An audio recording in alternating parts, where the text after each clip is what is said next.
Kamu sudah lakukan banyak hal untuk keluarga, untuk pekerjaan, untuk orang-orang di sekitarmu. Bangun pagi lebih awal dari yang lain, pulang paling akhir, mengerjakan hal-hal yang tidak ada yang tahu dan tidak ada yang tanya. Dan di suatu titik, tanpa kamu rencanakan, muncul satu pertanyaan yang kamu sendiri malu untuk akui. Apa ada yang benar-benar peduli padaku? Merasa tidak dilihat itu bukan cuma soal tidak dipuji atau tidak diapresiasi.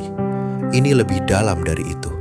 Ini perasaan bahwa keberadaanmu, usahamu, pengorbananmu, lelahmu tidak benar-benar dihitung oleh siapapun.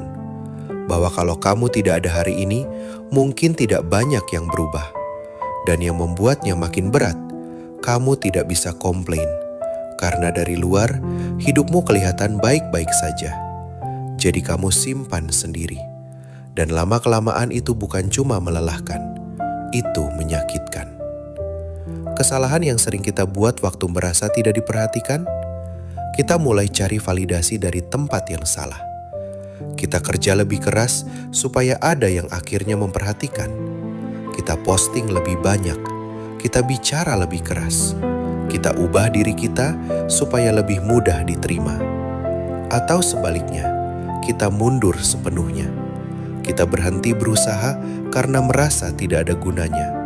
Dan yang paling berbahaya, kita mulai percaya bahwa kalau manusia tidak melihat kita, mungkin Tuhan juga tidak. Bahwa mungkin kita memang tidak cukup penting untuk dilihat. Di Alkitab ada seorang perempuan bernama Hagar. Dia bukan tokoh utama cerita. Dia bukan istri yang dipilih. Dia seorang hamba yang hidupnya ditentukan oleh orang lain yang tidak punya suara, yang tidak punya pilihan. Ketika dia hamil, dia diusir, sendirian di padang gurun, tanpa air, tanpa tujuan, dengan bayi di kandungannya. Tidak ada yang mencarinya, tidak ada yang peduli kemana dia pergi. Di titik paling invisible dalam hidupnya, Tuhan datang menemuinya. Dan Hagar, perempuan yang tidak dianggap siapa-siapa oleh dunia, memberikan Tuhan sebuah nama yang tidak pernah diberikan oleh orang lain sebelumnya. El Roi, Allah yang melihat aku.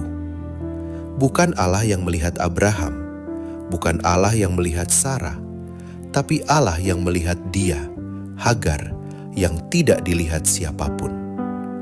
Tuhan tidak bekerja berdasarkan siapa yang paling terlihat di mata manusia. Dia tidak terkesan dengan jabatan, dengan jumlah orang yang mengenalmu, atau dengan seberapa besar pengakuan yang kamu dapat. Dia melihat yang manusia lewatkan, justru yang manusia lewatkan. Mazmur 139 ayat 1-3 bilang, Tuhan, Engkau menyelidiki dan mengenal aku. Engkau mengetahui kalau aku duduk atau berdiri, Engkau mengerti pikiranku dari jauh. Engkau memeriksa aku, kalau aku berjalan dan berbaring, segala jalanku Kau maklumi. Tuhan tahu waktu kamu duduk, waktu kamu berdiri, waktu kamu berbaring kelelahan setelah hari yang panjang yang tidak ada yang tahu beratnya. Tidak ada satu detik dari hidupmu yang luput dari pandangannya. Tidak ada satu pengorbanan yang tidak Dia hitung. Tidak ada satu air mata yang jatuh tanpa Dia lihat. Hari ini 2 hal. Yang pertama, berhenti sejenak dari mencari pengakuan di tempat yang tidak bisa memberinya. Bukan berarti kamu tidak boleh butuh dihargai, itu manusiawi. Tapi kalau kamu terus mengisi kebutuhan itu dari tempat yang salah, kamu akan terus kelelahan. Pilih satu hal yang selama ini kamu lakukan dengan tulus, dan lakukan hari ini bukan untuk dilihat, tapi sebagai persembahan untuk Tuhan yang sudah melihatmu dari awal. Yang kedua, berdoa dengan jujur. Tuhan, jujur aku lelah merasa tidak dilihat.